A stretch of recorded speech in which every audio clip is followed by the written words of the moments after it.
Eccoci qua ragazzi, bentornati sul canale, benvenuti stamattina. Sono incazzato nero perché ieri sera c'è stata un'altra rapina a mano armata Francia-Italia europei under 21, senza VAR, senza goal line technology, senza niente e con un arbitro completamente incompetente.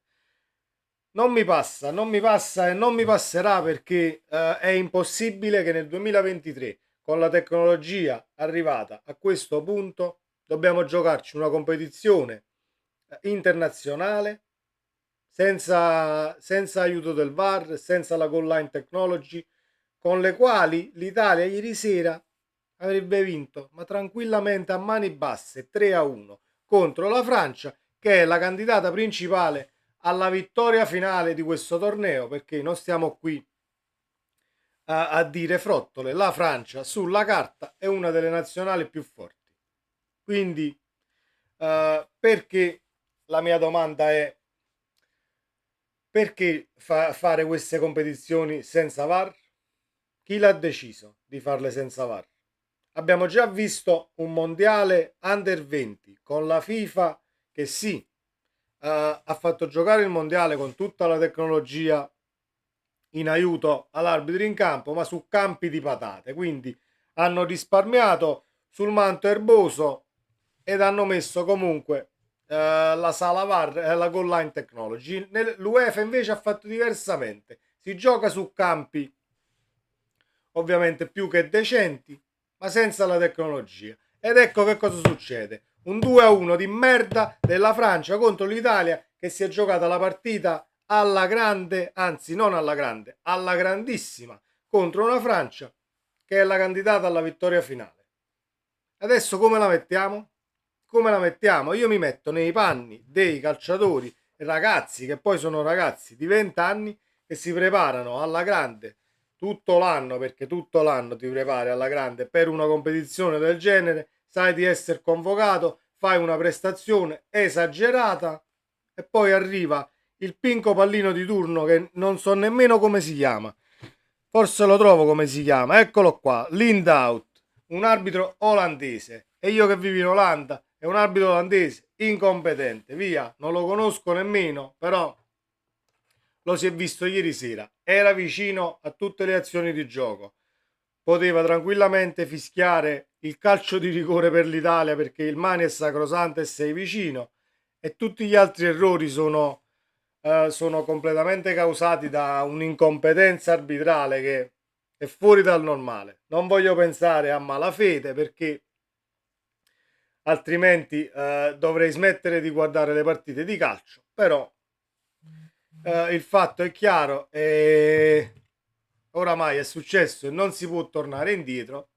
Abbiamo perso la partita per colpa dell'arbitro, senza se e senza ma, perché non è una situazione nella quale si può dire sì, ma gli alibi non portano a niente, dovevi vincerla sul campo. Sul campo la partita era stata vinta con le regole che sono state scritte decenni e decenni fa per il gioco del calcio. Se non vengono rispettate, io non posso fare altro che accettare l'incompetenza della direzione arbitrale.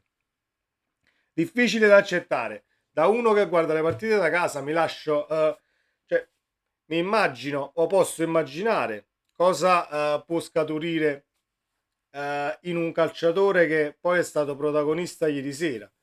Parliamo della partita dell'Italia, parliamo della partita giocata perché così cerco un attimo di raffreddare questi bollenti spiriti. L'Italia perde 2-1 giocando una grandissima partita. Al gol della Francia dell'1-0 risponde il grandissimo gol di Pellegrini su assist di Tonali che ieri ha fatto una grandissima partita fregandosene perché credevo che le voci di mercato che comunque stanno interessando il calciatore potessero influire negativamente sulla prestazione. Invece Tonali ieri capitano e ha fatto una grandissima partita, tutti i passaggi, anche quelli lunghi, fatti al centimetro. Assist di Tonali, facciamo l'1-1, finisce il primo tempo, torniamo in campo e becchiamo il 2-1, diciamo su non voglio dire un errore di Udogi, ma una, diciamo, a peccato di sufficienza nel disimpegno, comunque perde il pallone in area di rigore, prendi il 2-1.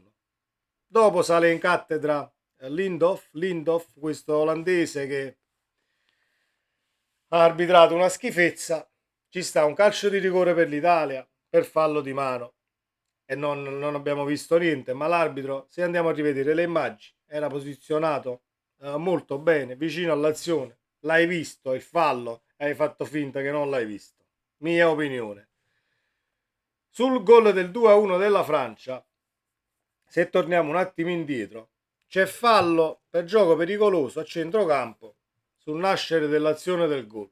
Va bene, voglio sorvolare su questa cosa perché poi devi tornare indietro, non hai la tecnologia, va bene, eri un po' lontano dall'azione, ma nemmeno tanto perché era a centrocampo e va bene così, però poi arriva che io mi butto avanti, cerco di pareggiare la partita, trovo un portiere, Lucas Chevalier, il portiere della Francia, che fa una tripla parata a metà del secondo tempo, già sul 2-1, dove si poteva pareggiare la partita, arriva un cross di testa, si insacca la palla va a finire dentro, entra tutta quanta e tu ancora vicino all'azione, niente, non hai visto niente, niente hai visto.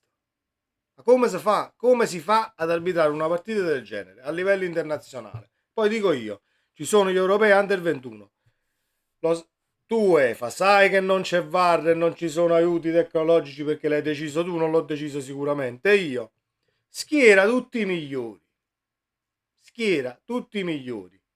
Capisco che di grandissimi arbitri in Europa non ce ne sono perché l'abbiamo visto anche nelle coppe europee. Quest'anno è stato uno scempio totale tra decisioni arbitrali sbagliate, tra arbitri con poco carattere che hanno fatto sì che le partite finissero in rissa, gente che ti aspettava nel parcheggio. Parliamo della Roma, parliamo di Mourinho per esempio, che non era una cosa legittima da fare, però la direzione della partita della Roma, dove Mourinho poi ha aspettato l'arbitro nel parcheggio, è da tre in pagella. Quindi ti aspetti che in una competizione europea ad alti livelli ci sia anche un arbitro di conseguenza. E invece no, designazioni arbitrali fatte a cazzo di cane, competizioni gestite ancora peggio. Io voglio sapere dove vogliamo arrivare. Dove vogliamo arrivare? Da questo punto di vista la FIFA ha fatto un figurone col Mondiale Under 20 perché poi possiamo andare a sindacare solo il terreno di gioco, che poi non è una cosa da non sottovalutare perché ci sono tanti aspetti che poi vanno ad incrementare il livello di gioco o a farlo diminuire in questo caso quando il terreno di gioco è in pessime condizioni come tutto l'andazzo del mondiale under 20 e invece l'UEFA toglie il VAR e fa l'ennesima brutta figura. Ma come si fa? Come si fa? Io sono incazzato nero e anche l'allenatore della nostra Italia Under 21 ieri comincia l'intervista post partita a dire: a caldo vi posso dire solo che abbiamo giocato una grandissima partita, ma non riesco a parlare della partita perché stasera gli episodi ci hanno condizionato. Ma non so, è finita l'epoca delle chiacchiere che tu vai in conferenza stampa, ti lamenti dell'arbitro e sei un perdente. No, chi va a lamentarsi dell'arbitro in queste situazioni e circostanze chiarissime ha tutto il mio appoggio ed è una cosa non legittima, è una cosa giustissima da fare perché qua va denunciata l'incompetenza dell'UEFA. Quindi Ceferin invece di vediamo, facciamo le nuove leggi, le plusvalenze, invece di rompere i coglioni a tutti quanti, che poi questo fatto delle plusvalenze poi si deve vedere. Io da tifoso del Napoli potrei anche dire me ne fotto della Juve, la Juve deve andare in Serie B, però poi andiamo a vedere le plusvalenze della Juve, ma il Real Madrid, il Barcellona, o Paris Saint-Germain, il Manchester City, niente, non si controlla niente, perché il Real Madrid, almeno a detta di smentite, e cose che potranno arrivare. Il Real Madrid ha chiuso il mercato. Il Real Madrid non farà mercato in uscita, almeno ho sentito ieri la notizia, e va bene così.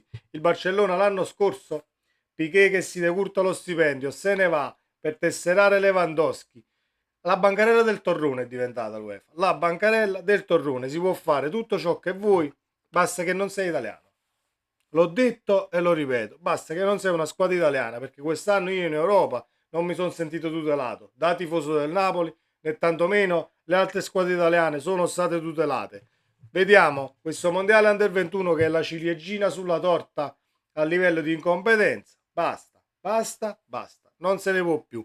Volevo fare un video stamattina e parlare di calcio giocato, ma non si può fare perché la partita è stata condizionata da un arbitro incompetente. Se vogliamo parlare di calcio giocato, l'Italia ha giocato la partita nell'unico modo possibile contro una Francia che ha nella fase offensiva la migliore arma, palla a terra, gente che scambia nel corto, gente che ha i piedi non buoni ma ottimi lì davanti, quindi era già difficile la partita di per sé. L'Italia l'ha giocata alla grandissima, però ha trovato sulla propria strada un arbitro incompetente che purtroppo ha condizionato il risultato.